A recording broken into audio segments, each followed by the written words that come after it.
Welcome to Galaxy school of science.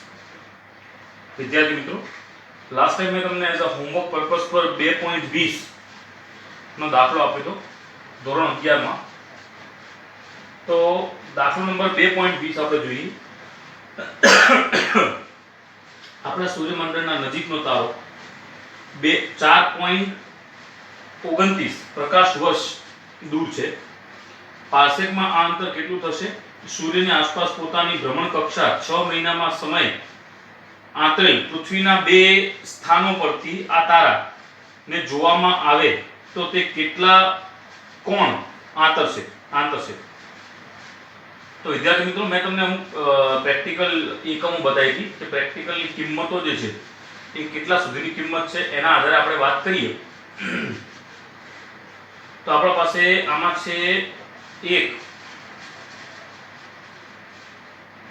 પ્રકાશ વર્ષ.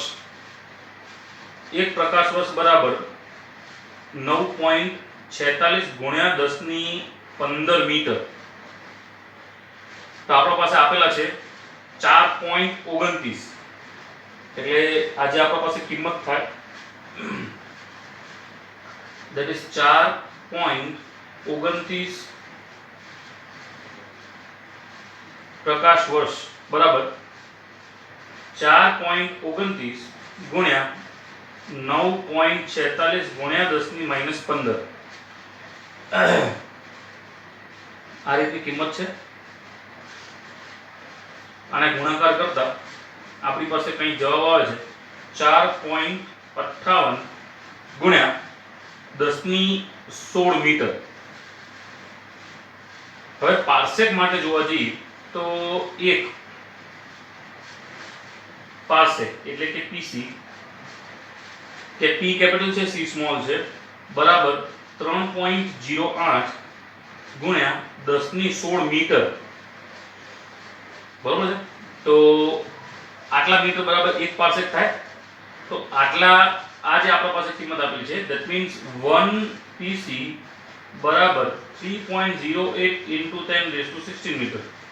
તો 4.58 બરાબર 10⁻16 મીટર બરાબર એટલે કેટલા થાય? કેટલા પાર્સેક થાય? બરોબર. તો this into this divide by this એટલે એના આધારે આપણા પાસે આ કિંમત મળશે. that means 4.58 into 10⁻16 into 1 upon 3.08 into 10⁻16. આ બે થયા કેન્સલ. આ બંનેનો ખાલી ડિવિઝન કરો એટલે આપણા પાસે આવે છે 1.32 પાર્સેક. આટલી કિંમત આપણા પાસે મળે.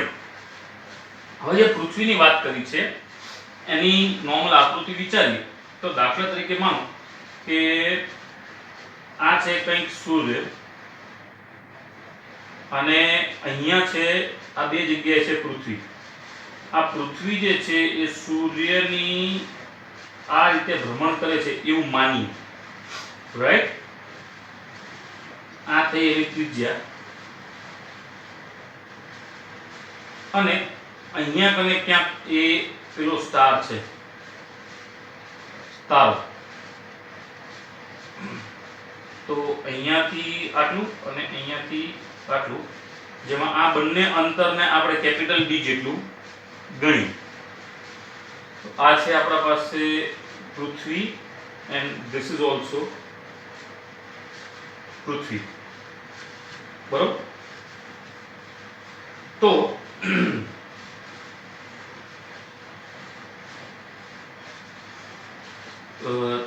તારાથી એટલે સ્ટારથી પૃથ્વીનું અંતર જેને આપણે ડી ગણીએ છીએ તેની કિંમત 4.29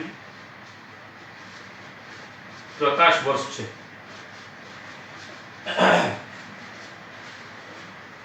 બરોબર. તો એને આપણે પાછું મીટરમાં એપ્લાય કરીએ તો 4.29 into 9.46 into 10⁻15 મીટર. બરોબર છે. અને સૂર્યની આસપાસ ભ્રમણ કરતી પૃથ્વીના 6 માસના સમયગાળાએ બે સ્થાનો વચ્ચેનું અંતર એટલે દાખલા તરીકે આપણે એને કહીએ કે આ આપણા પાસે એક એકમમાં આવે છે that is AU. તો આને કહેવાય છે 1 AU અને આને પણ કહેવાય છે 1 AU. આ જે 1 AU જે છે 1 AU એની કિંમત હોય છે 1.496 × 10⁻11 મીટર. આ 1 AU છે પણ આમાં આપણા પાસે 2 AU આવે. તો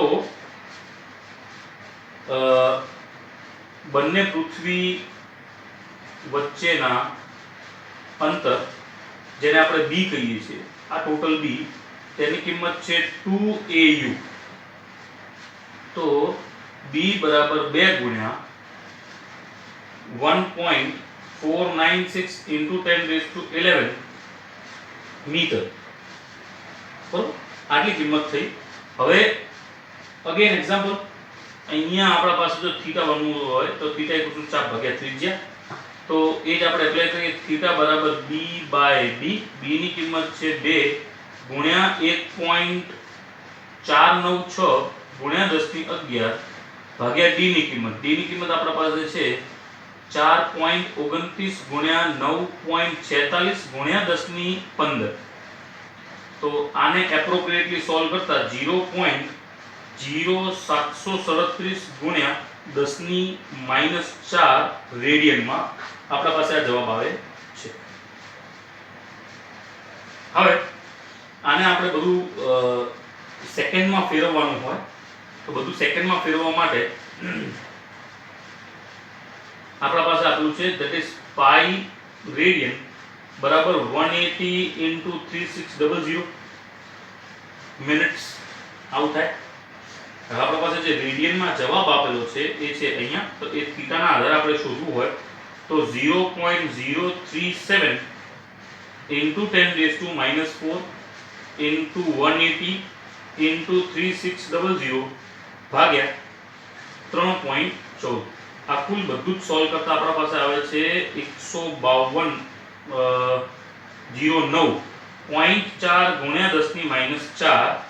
એટલે એપ્રોપ્રિએટલી ઇક્વિવેલન્ટલી આપણે એવું કહી શકીએ that is 1.52 સેકન્ડ્સ. આ છે આપણો ફાઇનલ જવાબ. આ છે મિત્રો પ્રશ્ન નંબર 2.20. બરોબર છે મિત્રો. હવે આપણે નેક્સ્ટ પ્રશ્ન જોઈએ છે પ્રશ્ન નંબર 2.21. પ્રશ્ન નંબર 2.21 માં ભૌતિક રાશિઓનું માપન સચોટતા હોવી તે વિજ્ઞાનની આવશ્યકતા છે. ઉદાહરણ તરીકે કોઈ વિમાનની ઝડપ નક્કી કરવા માટે ખૂબ જ સૂક્ષ્મ સમય અંતરેલ તેના સ્થાન નક્કી કરવા માટે એક ચોક્કસ પદ્ધતિ હોવી જોઈએ. બીજા વિશ્વયુદ્ધમાં રડારની શોધ પાછળ આ પ્રયોજન હતું. આધુનિક વિજ્ઞાનમાં એવા જુદા જુદા ઉદાહરણો વિશે વિચારો જેમાં લંબાઈ, સમય, દ્રવ્યમાન વગેરે સચોટ માપની આવશ્યકતા હોય અને જો આ ઉપરાંત શક્ય હોય તો ત્યાં સચોટતાના માત્ર વિચાર આપી શકો છો.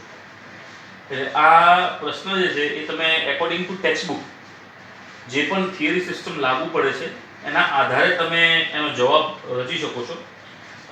એકોર્ડિંગલી જે પ્રમાણે સિસ્ટમમાં આપેલું છે એમાં જોઈએ તો આધુનિક વિજ્ઞાનમાં ચોકસાઈપૂર્વક માપ જરૂરી, જેમ કે સેટેલાઇટ છોડતી વખતે રોકેટ લોન્ચિંગ સિસ્ટમ વપરાય છે. એ વખતે 1 માઇક્રોસેકન્ડ સમય સુધીની ચોકસાઈ જરૂરી છે. આફ્ટર ધેટ લેઝર સાથે કામ કરતી વખતે એની અંદર 1 એંગસ્ટ્રોમ સુધીની ચોકસાઈ જરૂરી છે.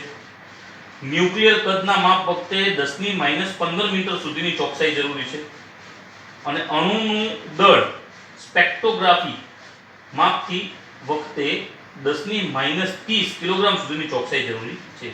એટલે આ જે અમુક વસ્તુ હતી જેના માટે અમુક પ્રકારની ચોકસાઈની જરૂર હતી તેના આધારે આમાં વાત કરી છે. બરોબર છે મિત્રો. તો આ હતું આપણા પાસે પ્રશ્ન નંબર 2.21. હવે આપણે થોડાક આગળ વધીએ પ્રશ્ન નંબર 2.22 પર. 2.22 પર એવું કીધું છે કે જે કોઈ વિજ્ઞાનની સચોટ માપ જરૂરી છે તેવી અલ્પ વિકસિત વિચારો તથા સામાન્ય માપનો દ્વારા રાશિનો સામાન્ય અંદાજ લગાવવો તેટલું જ મહત્વ છે. નીચે આપેલા અનુમાન લગાવી શકીએ તે માટે ઉપરોક્ત વિચારો. તો પહેલું છે આપણા પાસે વર્ષા ઋતુના સમયમાં ભારત ઉપર છવાયેલ વરસાદી વાદળોનું કુલ દ્રાવ્યમાન શોધવાનું છે. તો ભારતનો આશરે વરસાદ આપણે એક એઝમ્પશન કરી રહ્યા છીએ. એઝમ્પશન એટલે એક આશરો, એક અંદાજિત લગાવી રહ્યા છીએ. 100 સેન્ટીમીટર અથવા તો 1 મીટર હોય છે. હવામાન શાસ્ત્રીઓના પ્રમાણે જો દેશનું ક્ષેત્રફળ a હોય, એટલે આપણે એવું વાત કરીએ કે ભારત દેશનું ક્ષેત્રફળ a લઈએ તો a બરાબર 3.3 મેગા કિલોમીટર સ્ક્વેર, એટલે 3.3 ગુણ્યા 10⁶ કિલોમીટર સ્ક્વેર આ પ્રકારે થયું. હવે આને આપણે મીટરમાં ફેરવવું તો કિલોમીટરને મીટરમાં ફેરવવા માટે 3.3 ગુણ્યા 10⁶ તો છે, બીજું 10⁶ થાય એટલે 10⁻12 મીટર સ્ક્વેર આ થયું. વરસાદી વાદળોનું દળ, that means m બરાબર ઘનતા ગુણ્યા કદ.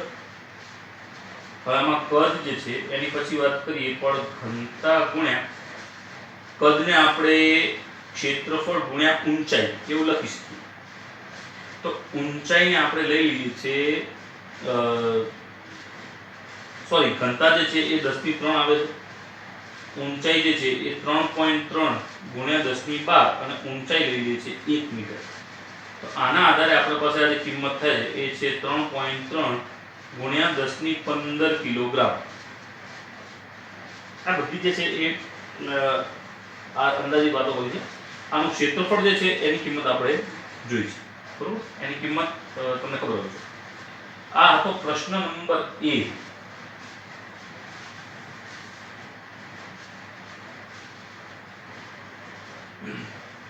હવે એ જ રીતે પ્રશ્ન નંબર b માં જોઈએ.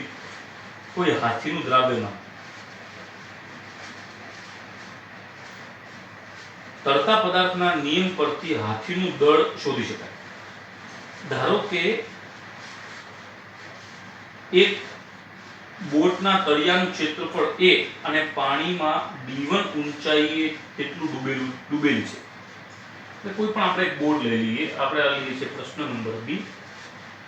તો ડૂબેલા ભાગ વડે સ્થાનાંતરનું, એટલે આપણે એક સિસ્ટમ વિચારી કે v1 બરાબર a into d1, કારણ કે એટલું જ ઊંડું ડૂબેલું છે, બરોબર.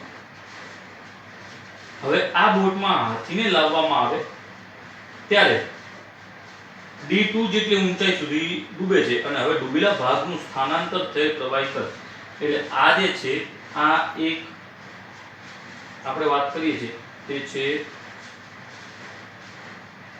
બોટની, હાથી વગર, અને v2 બરાબર a into d2. તો આ છે બોટ હાથી સાથે, રાઈટ. તો હાથીના લીધે સ્થાનાંતર થયેલા પ્રવાહીનું કદ, તો પ્રવાહી જે છે એ v બરાબર v2 minus v1. આમાંથી આપણે ક્ષેત્રફળને that is a ને કોમન કાઢીએ તો d2 minus d1 આવું આવે. હવે જો પ્રવાહીની ઘનતા ρ હોય, that means પ્રવાહીની ઘનતા ρ હોય તો હાથીનું દળ બરાબર v into ρ. તો v જે છે એ આપેલું છે a d2 minus d1 આપેલું છે, આપણે ઉપરથી લખીએ છીએ, અને into ρ. તો આ થયું હાથીનું દળ, બરોબર. આ હતો પ્રશ્ન નંબર b. હવે એ જ રીતે આપણે જોઈએ છે પ્રશ્ન નંબર c. કોઈ આંધી દરમિયાન પવનની ઝડપ. તો મિત્રો હવે સિમ્પલ એક્ઝામ્પલ આપીએ તો કે જમીનથી આ માનો કે જમીન છે અને એનાથી h ઊંચાઈ સુધી કંઈક આંધી આવે છે. તો આને આપણે લઈ લઈએ h, આને a પોઈન્ટ આપી દઈએ છીએ, આને 0 પોઈન્ટ આપી દઈએ છીએ અને આંધીની જે ઝડપ છે એ સમથિંગ આ દિશામાં કંઈક છે, ધેટ ઇઝ b. આને અંતર આપી દઈએ x જેટલું અને આને લઈ લઈએ છીએ θ. એટલે શું છે કે જમીન પરથી h ઊંચાઈએ હવા ભરેલ ફુગ્ગાને જ્યારે આંધી ન હોય ત્યારે મૂકીએ તો ફુગ્ગા આ બાજુ જાય અને આંધી હોય તો આ બાજુ જાય. એટલે એવું વિચારી શકીએ કે આંધીની ઝડપ ધેટ ઇઝ આપણે લઈ શકીએ છીએ v. ફુગ્ગાને ઉડાડીએ તો અહીંયા જાય અને આંધી હોય તો આ બાજુ. આ રીતે એક વસ્તુ આપણે સિસ્ટમ એપ્લાય કરીએ છીએ. તો OA ને આપણે h લઈએ. હવે જ્યારે આંધી આવે ત્યારે તેના કારણે ફુગ્ગો t સમયે b સ્થાને આવે છે એટલે AB ધારો એટલે AB ને આપણે x જેટલું વિચારીએ. તો આના આધારે એવું વિચારી શકાય કે OA એને આપણે h લઈ લીધું, પછી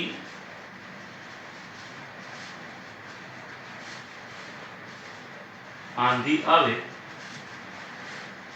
ત્યારે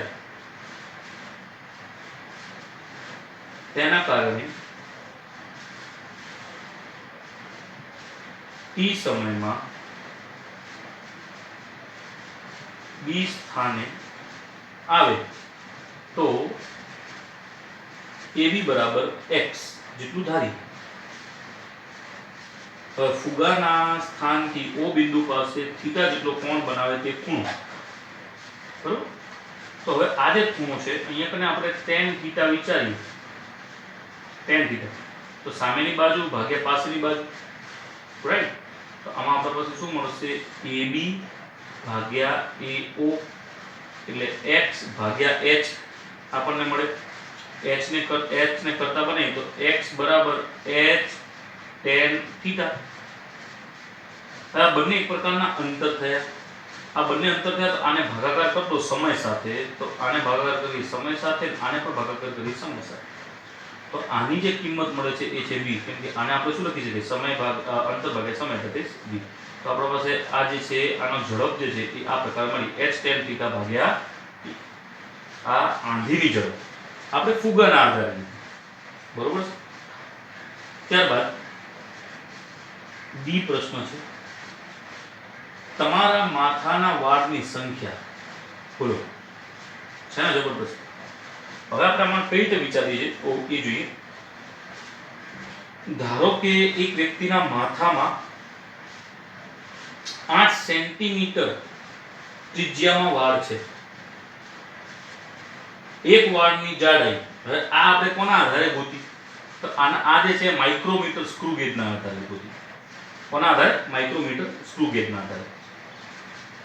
તો ધારો કે આ વ્યક્તિના માથા પર આ સમથિંગ જે વાળની ત્રિજ્યા જે છે એને આપણે એપ્રોક્સિમેટલી વિચારી લઈએ તો 8 સેન્ટીમીટર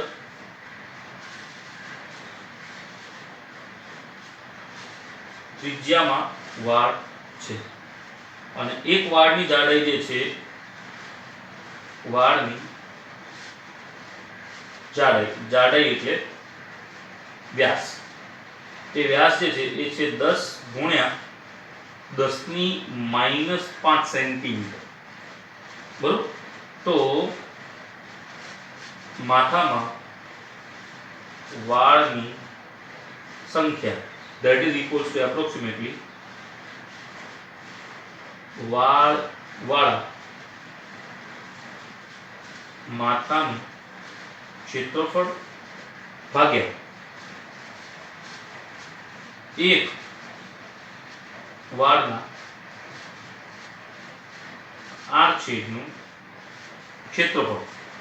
એટલે આપણા પાસે વાળવાળા માથાની ગતિ વાત કરીએ તો પાઈ 0.08 સ્ક્વેર, કારણ કે આ સેન્ટીમીટરમાં આપેલું છે, આપણે મીટરમાં ફેરવ્યું અને અહીંયા કને પણ પાઈ તો આ કિંમત જે છે વ્યાસ છે તો આપણે એને r બનાવવું પડશે તો 10 ગુણ્યા 10 ની -5 ભાગ્યા 2 અને એનું વર્ગ.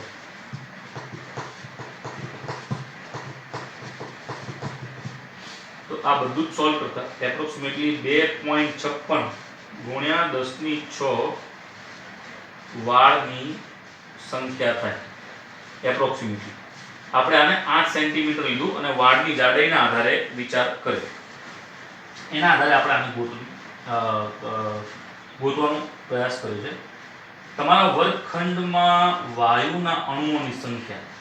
હવે વર્ગખંડમાં વાયુના અણુઓની સંખ્યા જોવી હોય તો તમે ગોતેલું છે કે સામાન્ય ઓરડાની સાઇઝ એનટીપી મોલના આધારે વિચાર કરીએ તો એના આધારે આપણે ગોતી શકીએ કે અણુનું કદ એનટીપી માં અણુનું કદ એટલે ધેટ ઇઝ કદ બરાબર આ છે આપણા પાસે d તો 22.4 ગુણ્યા 10 ની -3 મીટર ક્યુબ અને 1 મોલના અણુનો એવોગેડ્રો અંક એટલે Na બરાબર 6.02 ગુણ્યા 10 ની -23 આ એવોગેડ્રો નંબર છે જેના આધારે તમે ગોતી શકો છો. સામાન્ય ઓરડાની સાઈઝ 10 મીટર 10 મીટર અને ઊંચાઈ 5 મીટર લઈએ તો જે કદ છે એ કદને આપણે ગણી શકીએ છીએ 500 મીટર ક્યુબ એપ્રોક્સિમેટલી.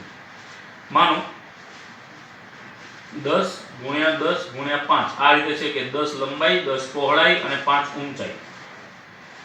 સોરી 5 ઊંચાઈ નહીં 5 ને એક પહોળાઈ લીધું 10 ઊંચાઈ હોય એના આધારે વિચાર કરીએ છીએ. તો 500 મીટર ક્યુબ નો હોય તો એના માટે n બરાબર Na upon NTP નું કદ એટલે કે 22.4 ગુણ્યા 10 ની -3 ગુણ્યા v.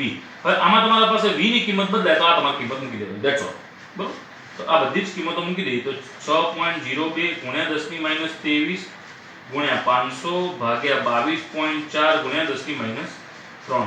આ બધું સોલ્વ કરતા એપ્રોક્સિમેટલી આપણા પાસે આન્સર આવે છે 1.34 into 10⁻28 આ તે સંખ્યા વાયુના પરમાણુઓની સંખ્યા. બરોબર છે મિત્રો. તો આ હતા દાખલા 2.22 સુધીના. નેક્સ્ટ આપણા પાસે બહુ ઓછા અંકમાં દાખલા વધે છે 22 23 24 25 26 27 28. એટલે એ દાખલા આપણે ઝડપથી પતાવશું અને નેક્સ્ટ ચેપ્ટર પર આગળ વધીશું. Thank you so much.